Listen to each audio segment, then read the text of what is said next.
January 17th, 1944. A gray dawn blankets the fields of Normandy.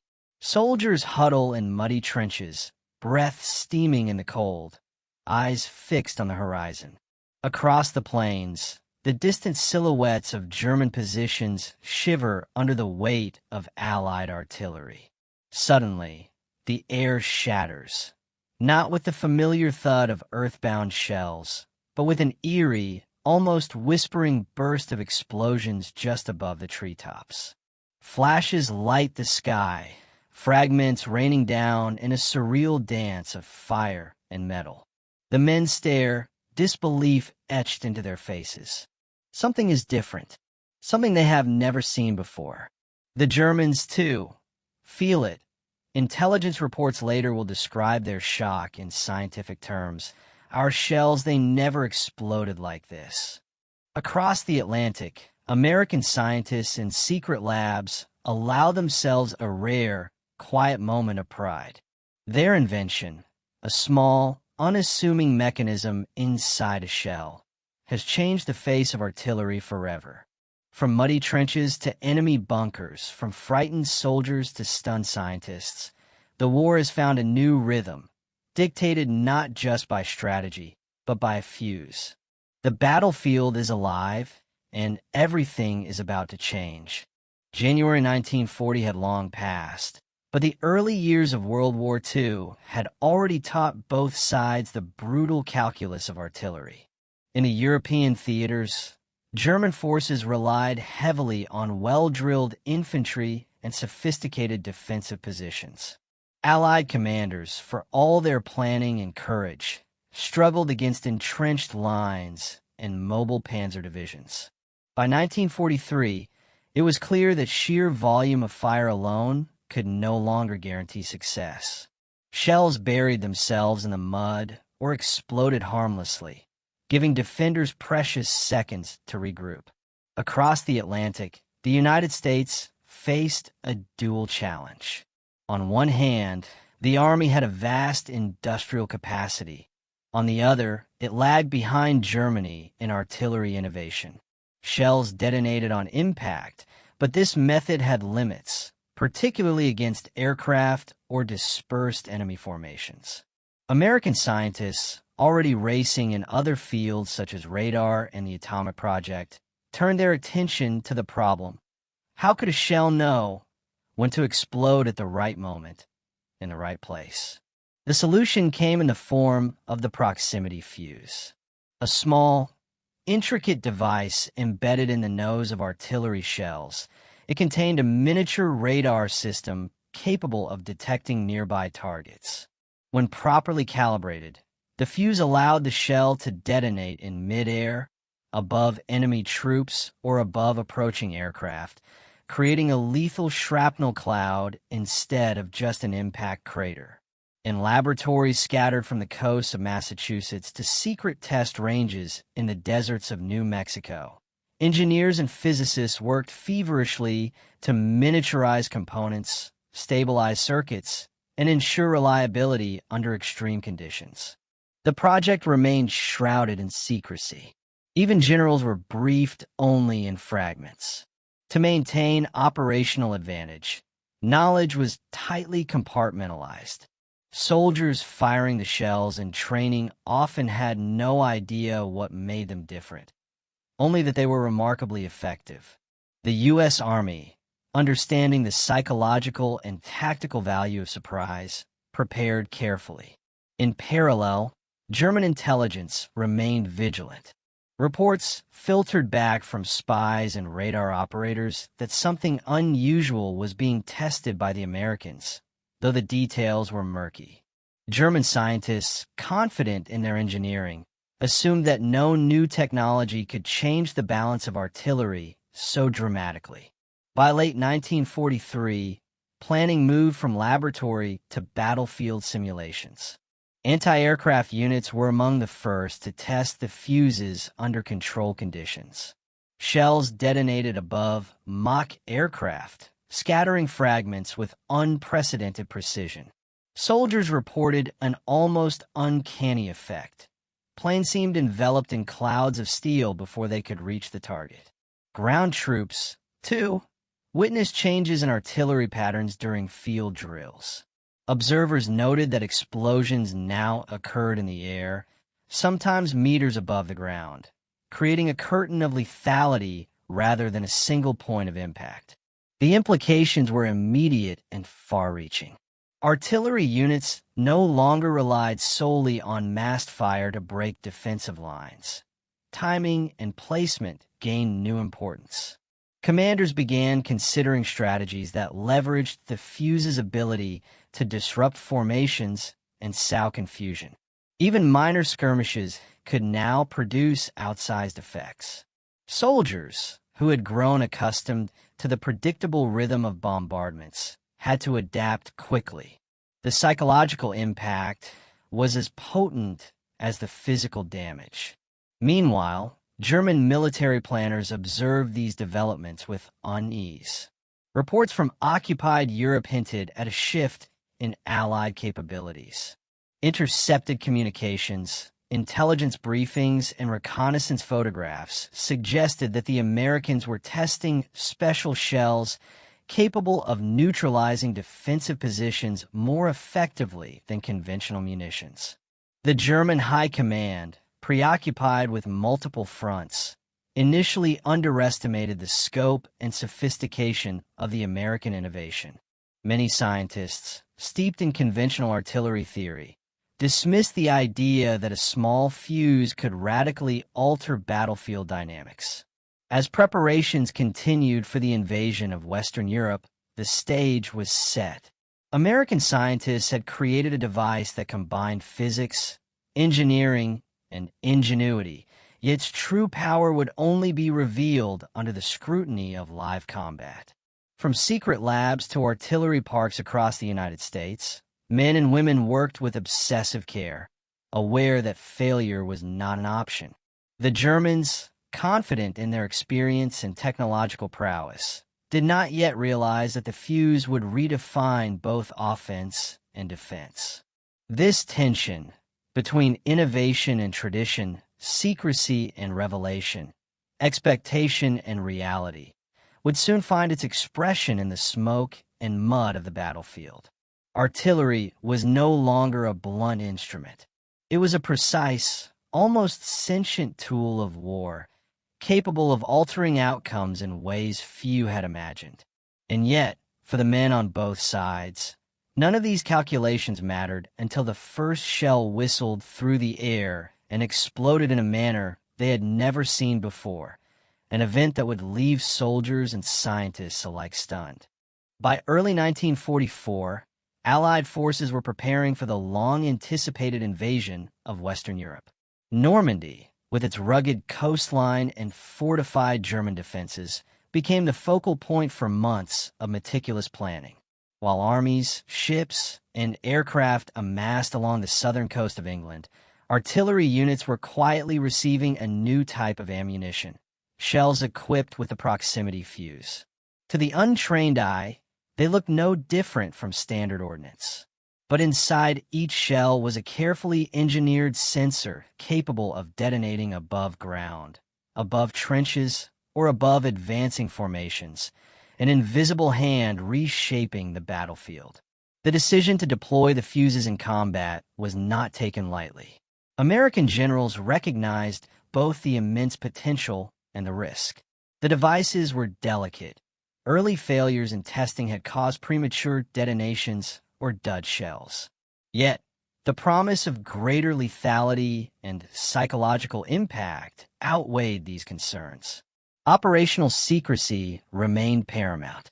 Many soldiers only learned of the true nature of a shell's moments before being issued orders, their training limited to handling and firing procedures.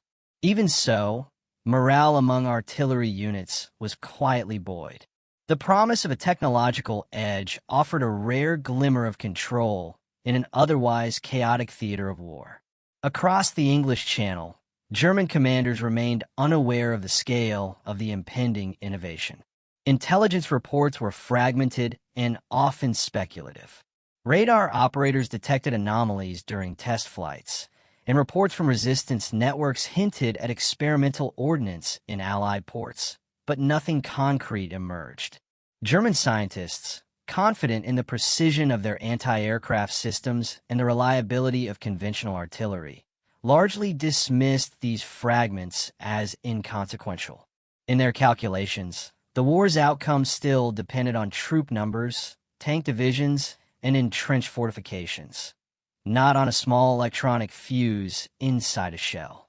Preparations for the first operational use of proximity-fused artillery coincided with larger strategic movements. Units rehearsed landings, coordinated with naval bombardments, and mapped German defensive positions. Artillery commanders, privy to the fuse's capabilities, adjusted firing tables and angles to maximize mid-air detonations. Early exercises suggested that bursts could disrupt German machine gun nests, clear minefields, and even destroy incoming rockets before they reached Allied lines.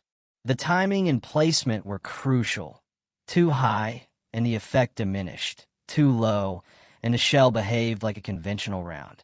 When the first shells were loaded onto transport ships and carried across the channel, a subtle anticipation filled the artillery units. Unlike tanks or infantry, these men would rarely be celebrated in headlines. Yet they held the power to redefine engagement outcomes. Each fuse represented countless hours of scientific ingenuity, engineering precision, and logistical planning, a quiet testament to the hidden machinery of war. The Germans, meanwhile, were entering a phase of strategic vulnerability.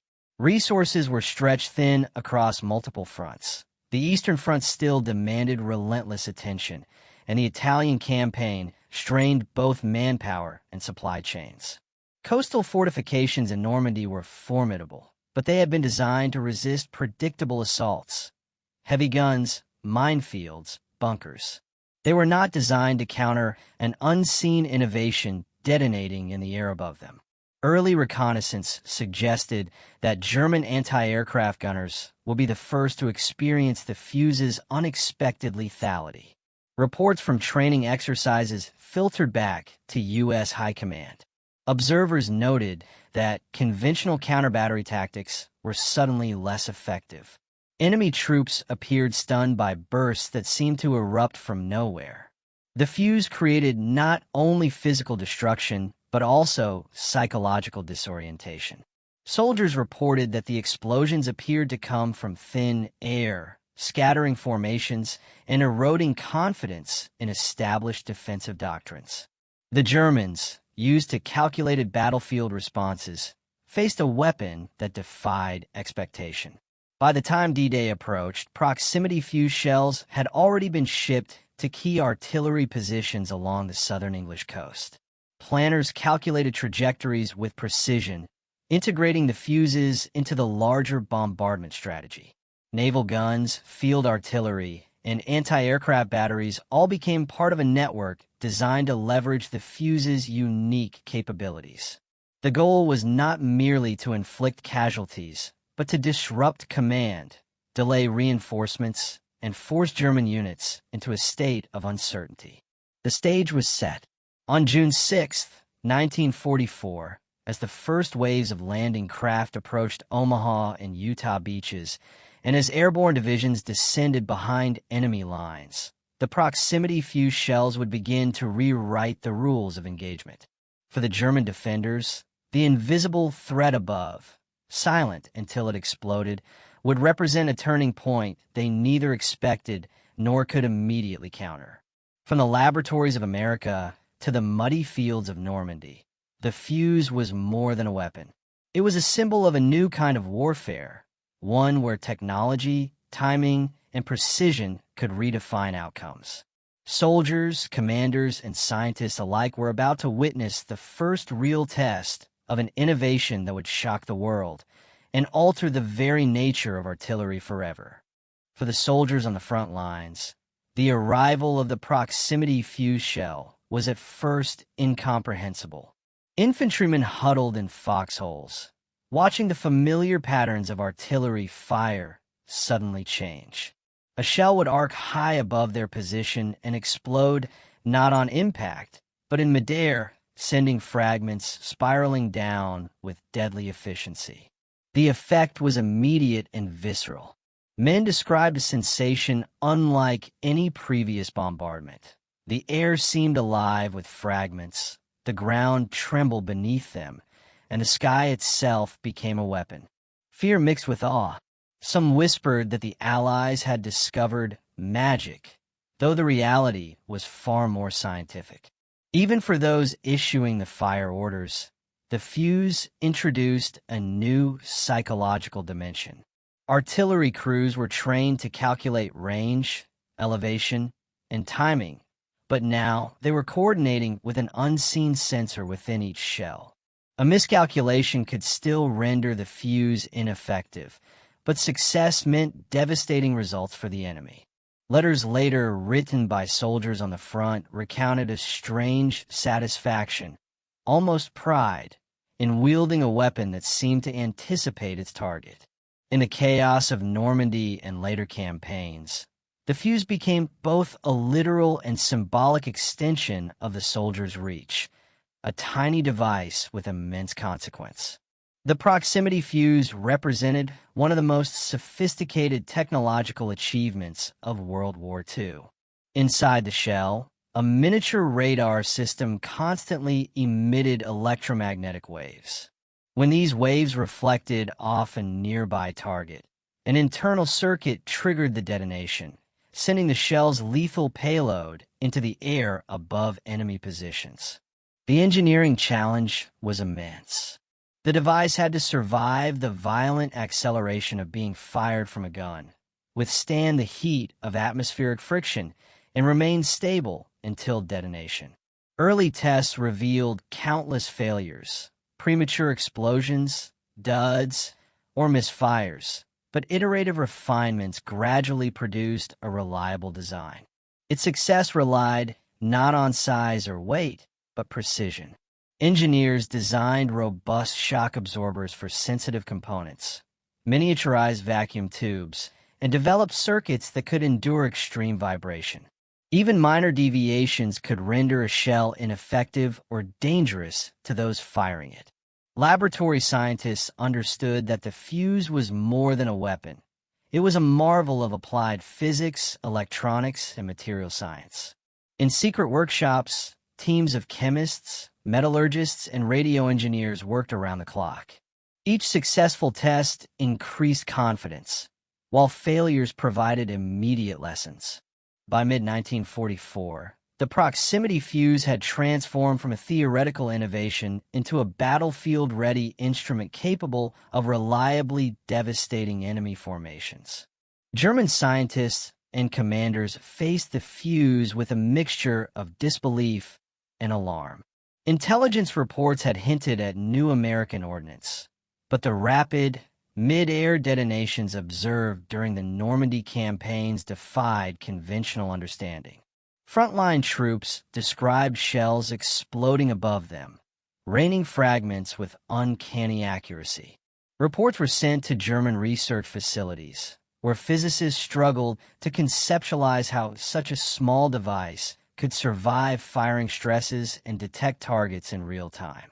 The reactions ranged from incredulity to panic.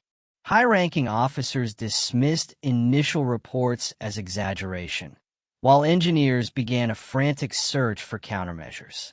Attempts to adapt anti-aircraft tactics proved largely ineffective. German gunners could not reliably intercept shells that detonated above their own positions. Within weeks, the proximity fuse forced a reevaluation of defensive doctrine. Coastal batteries, once confident in their ability to repel bombardments, now faced an enemy whose artillery operated on a fundamentally different principle. German scientists later wrote in internal memos that the fuse represented a new category of weapon that rendered some conventional calculations obsolete. The fuse's technological brilliance directly amplified its psychological and operational impact. American engineers had created a mechanism so precise and lethal that even the best-trained German officers could not immediately counter it. Unlike conventional shells, which required predictable trajectories, the proximity fuse introduced uncertainty. Defenders could no longer rely on known patterns of fire. Anti-aircraft units, infantry, and artillery emplacements all faced a threat they had not been trained to anticipate. The interplay between technology and enemy response highlighted a fundamental shift in warfare. Weapons were no longer purely brute instruments. Intelligence, physics, and engineering could alter the battlefield as dramatically as numbers of troops or tanks. Each successful detonation created a cascade of effects: disoriented soldiers, disrupted formations, and delayed reinforcements. German commanders faced a problem that could not be solved solely through conventional strategy. They had to understand the technology to counter it. But time was a scarce commodity, and the fuse's impact continued to grow with every engagement. Even as soldiers witnessed its effects firsthand, and as commanders began to adapt tactics, the underlying technological innovation remained a closely guarded secret. For American forces, the fuse became a silent partner in battle, an invisible weapon that shaped outcomes without fanfare, while leaving the enemy scrambling to understand a new reality. From a tactical standpoint, proximity fuses fundamentally altered how battles were fought. Previously, artillery was limited by the need for precise impact or timed explosions. Trenches, bunkers, and dispersed formations could absorb bombardments or survive with minimal disruption. The fuse shattered these assumptions. Bursting above ground, it created a lethal shrapnel cloud capable of sweeping over entrenched troops and clearing machine gun positions before infantry advanced. Commanders quickly adapted to exploit this advantage. Coordinated barges could now be designed not only to destroy, but to disorient. The disruption of enemy formations created openings for infantry and armored units to advance with reduced resistance. Anti-aircraft units, often tasked with defending against low-flying reconnaissance planes, saw similar gains. Shells equipped with proximity fuses could detonate just above aircraft, scattering fragments across wings and fuselages, increasing hit probability without requiring exact targeting. Planning exercises revealed another crucial tactical benefit. The fuse could compensate for gaps in intelligence or reconnaissance. Even if German positions were only roughly mapped, a well-timed barrage could neutralize a larger area than conventional shells, forcing defenders to react reactively rather than proactively. In essence, the fuse allowed artillery to influence the tempo of battle, dictating where and when the enemy could safely maneuver. The human and tactical angles intertwined on the battlefield. Soldiers were not merely operators of machinery. They became participants in a technology-driven chess match.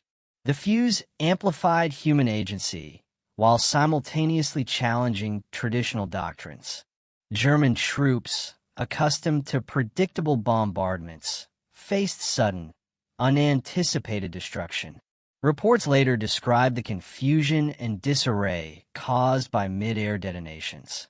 Platoons were broken up, defensive chains disrupted, and morale shaken. In Normandy, observers noted the cascading effects of these initial engagements.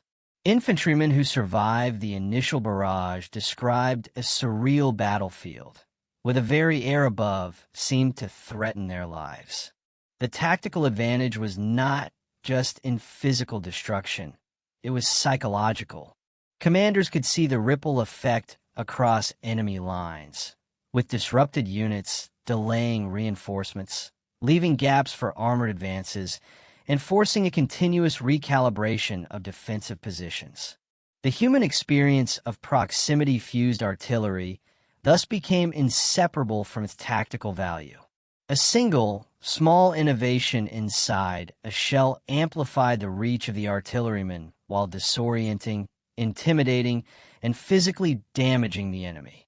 For the men on both sides, the fuse was not simply a piece of technology. It was a tangible manifestation of a shifting battlefield, a small mechanism that carried enormous weight in the chaos of war. June 6, 1944. The skies over Normandy were heavy with smoke, clouds of anti-aircraft fire, and the low hum of approaching Allied aircraft.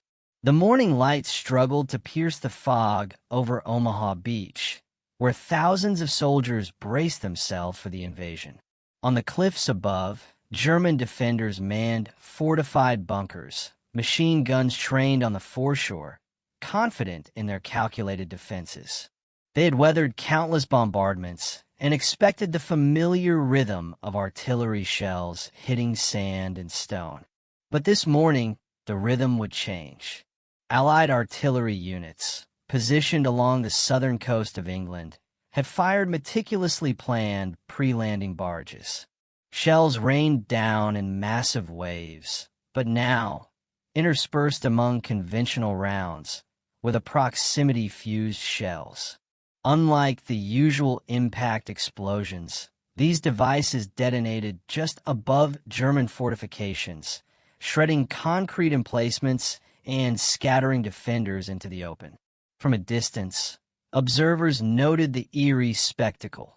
Shells bursting mid-air in rapid succession, fragments raining down like lethal hail.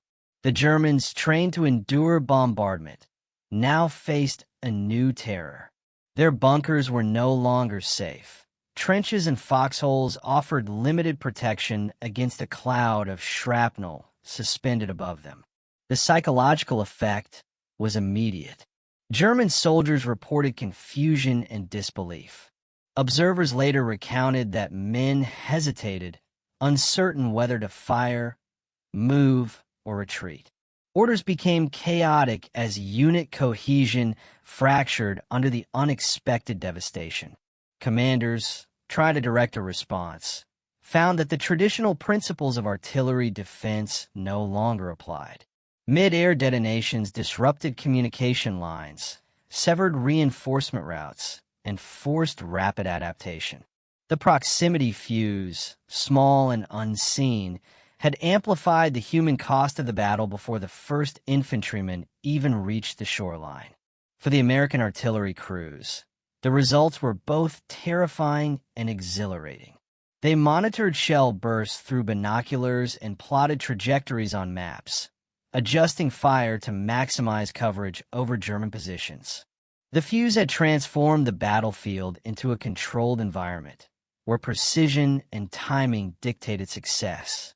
Observers noted that even minimal adjustments to shell elevation or timing could dramatically alter outcomes, creating pockets of destruction across key defensive points.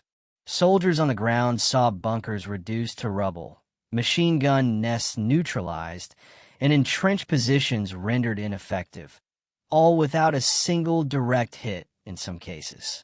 The impact on German anti-aircraft units was equally striking. Previously, these crews had relied on timing, skill, and brute firepower to intercept incoming threats. The proximity-fused shells defied these conventions. Aircraft that had once been vulnerable to precise gunnery were now under threat from artillery detonating above or in front of them, forcing pilots into evasive maneuvers and reducing their ability to provide reconnaissance or support. The fuse was not simply a weapon. It was a tactical disruptor, reshaping the battlefield in both horizontal and vertical dimensions. Early reports filtered back to high command on both sides. American generals were cautiously optimistic, recognizing the transformative potential of the fuse. German scientists, meanwhile, were thrown into a scramble, examining shell fragments, attempting to reverse engineer the mechanism, and reassessing defensive doctrine. Written memos described their astonishment. The shells detonate in the air, precision beyond expectation, no precedent. Engineers debated how such a small device could survive firing stresses, detect nearby objects, and reliably detonate at the right moment. The psychological shock was compounded by the material destruction. Concrete bunkers, once thought impregnable, now crumbled under bursts that seemed impossible. In the chaos of the beachhead, small units of infantry took advantage of the disruption. Where machine gun fire had pinned troops to the sand, suddenly, openings appeared. Soldiers advanced across the beaches, moving through shattered defensive lines while artillery continued to rain overhead. The synergy between human action and technological innovation became starkly visible.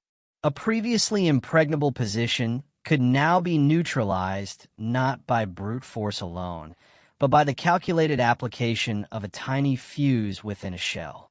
By mid-morning, the cumulative effect was clear. The Germans were reacting, not acting. Positions once considered strong points had been reduced to hazards. Panic and disarray spread among defenders. Communications faltered, reinforcements were delayed, and the rhythm of the battlefield had shifted irreversibly. For the Allies, it was proof of concept on a scale that laboratory tests could never simulate. The proximity fuse had moved from theory to reality, reshaping strategy, tactics, and the human experience of combat. The first major engagement in Normandy demonstrated something far larger than the destruction of bunkers or the neutralization of machine guns. It revealed a turning point, a technological innovation that dictated how battles would unfold. Soldiers, commanders, and scientists alike understood that warfare had entered a new era. One small device, hidden inside a shell, had achieved what years of planning and conventional firepower could not: a profound disruption of the enemy's ability to fight, think, and survive. As the day progressed, the full implications of the proximity fuse shells became undeniable. Beyond Omaha and Utah beaches, other sectors of the Normandy coast experienced similar devastation. Artillery units employed overlapping barges, each carefully timed to maximize mid-air detonations. German defenses, meticulously constructed over years of preparation, were being dismantled not by brute force alone, but by the invisible precision of these small devices. Commanders observed the cascading effect. A bunker destroyed here, a machine gun nest neutralized there, and entire platoons forced into retreat before Allied infantry had even engaged. The psychological toll on German troops was profound. Soldiers, trained to endure the storm of conventional artillery, now faced a threat they could not predict or counter. Reports later described men frozen in foxholes, unable to distinguish between friendly fire and enemy bombardment, their nerves fraying as the air itself seemed weaponized. Fear spread faster than destruction. When human reaction faltered, tactical coordination collapsed. Reinforcements arrived late, defensive positions were abandoned, and the calculated rhythm of German resistance dissolved into improvisation. For American soldiers, the effect was almost surreal. Observing from their positions, they watched previously impregnable bunkers reduced to rubble, defenders forced into open fields, and enemy fire suppressed before infantry made contact. Artillerymen became silent partners to a battle they could not see in full, relying on calculations and precise timing while the fuse executed the final act. The human cost for the enemy was visible, yet for those operating the weapon, there was a cautious awareness of the deadly power at their fingertips. Every shell fired carried both destruction and the weight of responsibility. Naval units coordinating with artillery found that proximity fuse shells also enhanced cross-branch effectiveness. Anti-aircraft fire against German reconnaissance planes became remarkably efficient, with shells detonating just above targets, eliminating threats before observation could report positions or movements. Air cover for the invasion forces improved significantly, allowing paratroopers and supply planes to move with reduced risk. The synchronization of artillery, air, and naval support showcased the fuse's broader operational impact. It was not simply a weapon of destruction. It was a force multiplier. German command structures struggled to adapt. High-ranking officers convened emergency meetings, attempting to understand why conventional strategies failed. Intelligence officers tried to capture fragments of unexploded shells to reverse engineer the technology, but each recovered component revealed more questions than answers. Reports described the fuse as a revolutionary device and beyond current engineering. The realization that the Americans had achieved such technological sophistication so far in advance created both fear and determination. German scientists now faced a race against time, trying to match a technology they had scarcely imagined. The operational effect extended beyond the immediate battlefield. Artillery tactics, once reliant on massed fire and predictable timing, now incorporated uncertainty, precision, and mid-air detonation. Commanders recognized that battles could be won not solely by numbers, but by the strategic application of technology that disrupted enemy formations and morale simultaneously. Entire defensive doctrines had to be reconsidered. Even hardened fortifications could not withstand the new rhythm of warfare dictated by the proximity fuse.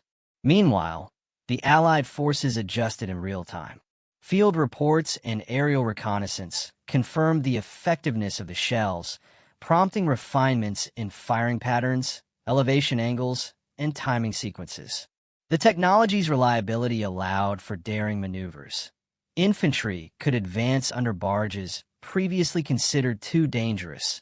Tanks could breach fortified areas with reduced risk, and supply lines could move more freely behind the protective umbrella of mid-air detonations. The fuse had shifted the calculus of engagement, making operational planning more effective and increasingly reliant on precise timing and coordination. By evening, the first day of the Normandy invasion had firmly demonstrated the turning point the fuse created. German defensive capability had been compromised not merely physically, but psychologically. Soldiers who survived the initial bombardment faced a relentless, almost invisible threat overhead. Units were disorganized, communication lines fragmented, and morale severely shaken. On the Allied side, the fusion of science, artillery, and human coordination had validated months of secrecy, testing, and preparation. The success of the proximity fuse shells in Normandy marked more than a tactical advantage. It signaled the evolution of modern warfare. A single, small device had multiplied the effectiveness of firepower, redefined defensive expectations, and altered the psychology of combat.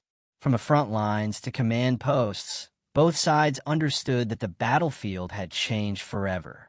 Technology had asserted itself as a decisive factor, turning uncertainty into strategic opportunity for those who wielded it, and exposing vulnerability for those unprepared to face it.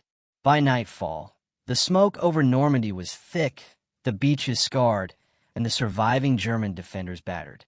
Yet beyond the immediate carnage, a deeper transformation had occurred. The proximity fuse had demonstrated that innovation, precision, and timing could redefine entire battles.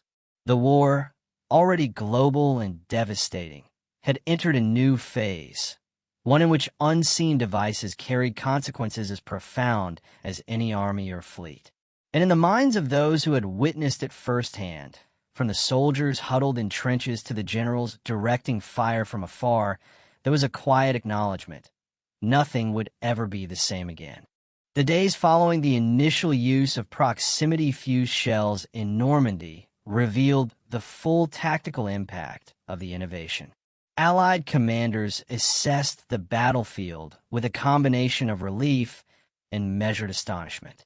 German defenses that had seemed impregnable now lay in ruin, and the carefully constructed network of bunkers, machine gun nests, and artillery positions had been neutralized in ways traditional bombardments could never achieve.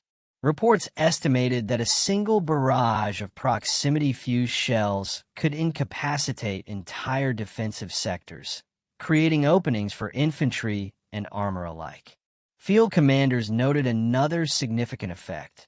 The fuse reduced the number of shells required to achieve desired results. Traditional bombardments demanded enormous quantities of artillery rounds to destroy fortified positions, often at a considerable logistical cost. With the fuse, fewer shells were needed to achieve similar or greater destruction, and the timing of detonations magnified the psychological impact on enemy troops. German soldiers, forced into exposed positions by mid-air explosions, suffered both physical and mental attrition. This combination of efficiency and lethality gave Allied forces a decisive edge in the critical early stages of the invasion. The human cost for German troops was immediate and tangible. Soldiers who had survived the initial barges described disorientation and fear that lingered long after the explosions had ceased. Entire platoons lost cohesion, with officers unable to maintain command under the relentless pressure of mid-air detonations. Even experienced units found their defensive tactics rendered ineffective. Retreats were often chaotic, and attempts to regroup were hampered by shattered communications and fragmented formations. The fuse had altered not only the physical battlefield, but also the psychology of combat. Operationally, the proximity fuse reshaped the calculus of engagement for both sides. Allied commanders incorporated it into artillery plans across multiple fronts, coordinating barges to disrupt enemy formations, neutralize fortified positions, and protect advancing troops. Anti-aircraft units, benefiting from shells that could detonate above aircraft, reduced reconnaissance threats and safeguarded supply lines. In effect, the fuse acted as a force multiplier, extending the reach and precision of Allied artillery beyond previous limitations. German military leadership, meanwhile, faced a daunting challenge. High command realized that conventional defensive strategies were no longer sufficient. Units previously relied upon to repel assaults were being neutralized at a distance, and experienced officers struggled to adapt.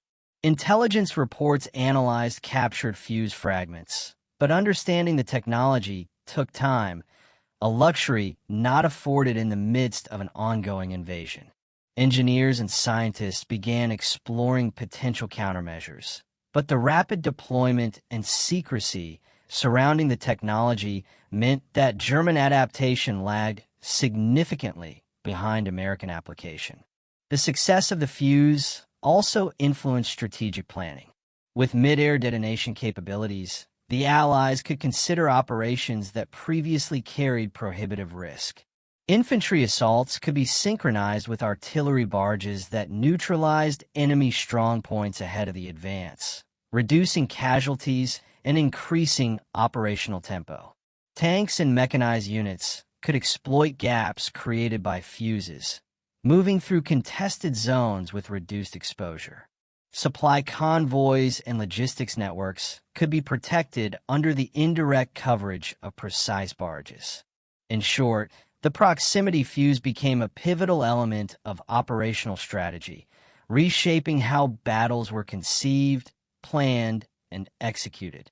Even beyond immediate battlefield consequences, the fuse had lasting implications for training and doctrine. Artillery units required specialized instruction to maximize the device's effectiveness, emphasizing timing, trajectory adjustment, and coordination with infantry and air support. Soldiers gained experience in integrating technology into combat operations, learning to rely on innovation as much as brute force. These lessons carried forward, influencing post-war artillery tactics and the broader approach to combined arms warfare. Reports from Normandy underscore the transformative effect of the fuse. While traditional bombardments had caused destruction, the combination of precision, psychological impact, and operational efficiency marked a new era in artillery. German defensive lines had been pierced not by sheer numbers, but by the application of technological ingenuity. For the first time, engineers and physicists in laboratories far from the front lines had directly reshaped the battlefield, demonstrating the profound consequences of science and engineering in modern warfare. As Allied units consolidated their positions along the coast, the fuse's role became increasingly apparent. Tactical victories translated into operational momentum. German forces, grappling with confusion and disrupted command structures, struggled to mount effective counterattacks. The fuse had not only destroyed physical fortifications, but had also undermined the coherence and morale of the defending army. Its impact rippled across the entire theater, influencing engagements far beyond the initial beachheads. The initial aftermath of proximity-fused artillery demonstrated a clear principle. Innovation could redefine the nature of warfare. The combination of precision, lethality, and psychological disruption had created a battlefield where traditional calculations of strength, fortification, and defensive readiness no longer guaranteed survival. The Allies, having mastered this technology, gained not just an advantage in firepower, but a decisive edge in shaping the flow of combat. The influence of proximity-fused artillery extended far beyond immediate battlefield outcomes. In the weeks following the Normandy invasion, Allied planners recognized that the technology offered a strategic advantage capable of shaping entire campaigns. Battles were no longer dictated solely by troop numbers or conventional firepower. Timing, coordination, and technological superiority had become decisive factors. Commanders now had the ability to disrupt enemy defenses systematically, creating opportunities for maneuver, exploitation, and sustained offensive momentum. German High Command, meanwhile, faced a sobering reality. Reports from the front emphasized not just the physical destruction wrought by the fuses, but the psychological disorientation inflicted on troops. Units were hesitant to occupy exposed positions, and experienced officers struggled to maintain command cohesion. Efforts to develop countermeasures, ranging from adjusted firing techniques to experimental electronics, were largely reactive and insufficient. The fuse had forced German engineers into a technological arms race, one in which the Allies had a significant lead. The long-term implications for military doctrine were profound. Traditional artillery strategies, previously focused on massed barges and pre-calculated trajectories, now incorporated precision timing and mid-air detonation. Training regimens evolved to emphasize coordination between artillery, infantry, and air units, ensuring that each shell's potential was fully realized. Proximity-fused shells became integral to combined arms tactics, setting the stage for a new standard in operational planning. Military theorists would later cite this integration as a turning point in the evolution of modern warfare, where technology dictated not only lethality, but also the tempo and structure of operations. The psychological effect of the fuse also carried forward. Soldiers who had survived engagements under its influence reported lingering caution and heightened awareness, while commanders acknowledged the necessity of anticipating technological innovation and planning. For the Allies, the fuse had demonstrated that ingenuity could overcome numerical parity or entrenched fortifications. The success of the technology reinforced a broader strategic mindset. Victory depended not only on manpower and logistics, but on the capacity to leverage science in practical battlefield applications. Post-war analysis confirmed the impact. Studies of German defensive failures during Normandy highlighted the disruptive role of proximity-fused shells. Analysts noted that positions previously deemed strong were neutralized with fewer shells and fewer casualties than expected. Historians later emphasized that this technology had reshaped the operational calculus, providing a decisive edge that extended from tactical encounters to campaign-wide advantages. Even when facing formidable German divisions elsewhere in Europe, Allied artillery units, equipped with proximity fuses, maintained superior effectiveness. Beyond World War II, the proximity fuse influenced military research and development for decades. Its success inspired new generations of munitions, electronic detonation mechanisms, and precision-guided systems. The concept of a shell capable of sensing its environment and acting autonomously, relatively primitive by today's standards, paved the way for modern smart munitions, proximity-triggered air defenses, and integrated battlefield management systems.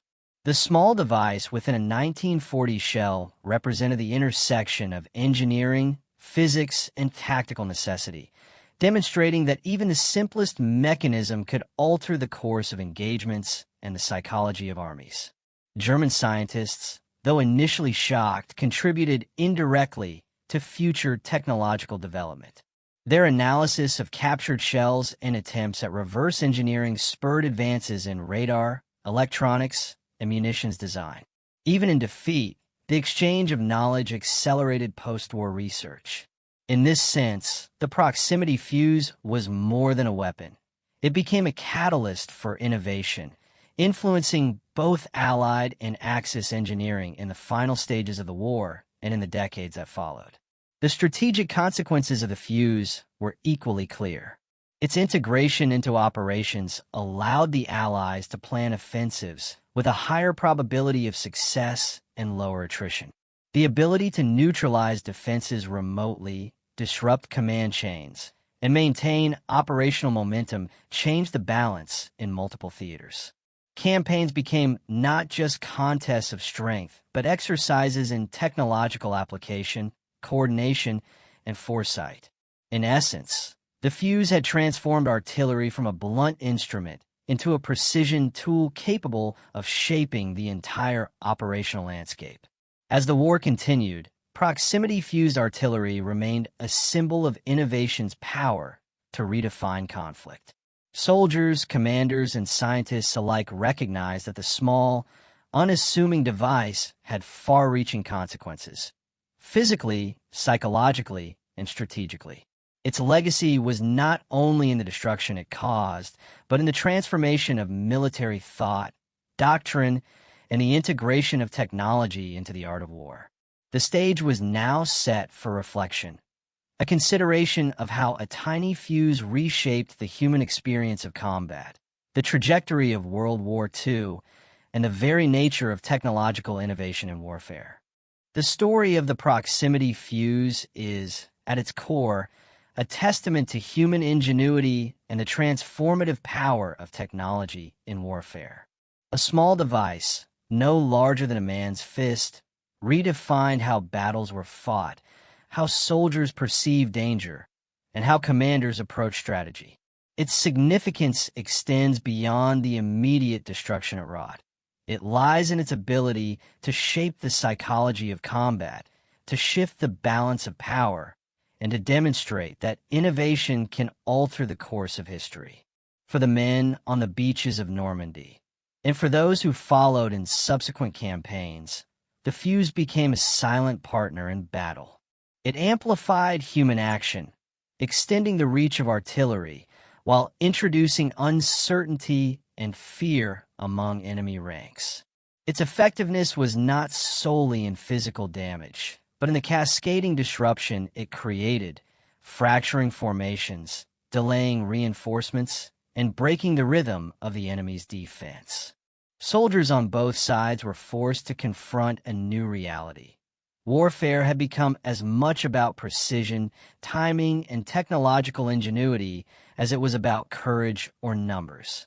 The fuse also symbolizes the hidden labor behind victory. In laboratories, testing grounds, and production facilities across the United States, scientists and engineers worked in secrecy, solving unprecedented problems of electronics, physics, and material science. Their success illustrates how human creativity, when coupled with determination and discipline, can achieve outcomes that reshape entire theaters of war. Meanwhile, German scientists, faced with a challenge they could scarcely anticipate, were forced into reactive innovation, a reminder that technological foresight can confer decisive advantage. Ultimately, the proximity fuse marks a turning point not just in World War II, but in the evolution of modern combat. It demonstrates that even the smallest invention, when applied strategically, can reverberate across strategy, psychology, and history itself. It reminds us that war is not only fought with men and machines, but also with ideas, and that the pursuit of knowledge, even under the pressures of conflict, can yield tools capable of changing the world. In the quiet aftermath of destruction, in the shattered bunkers and scarred beaches, the fuse left its mark not only on the battlefield, but on the understanding of warfare itself.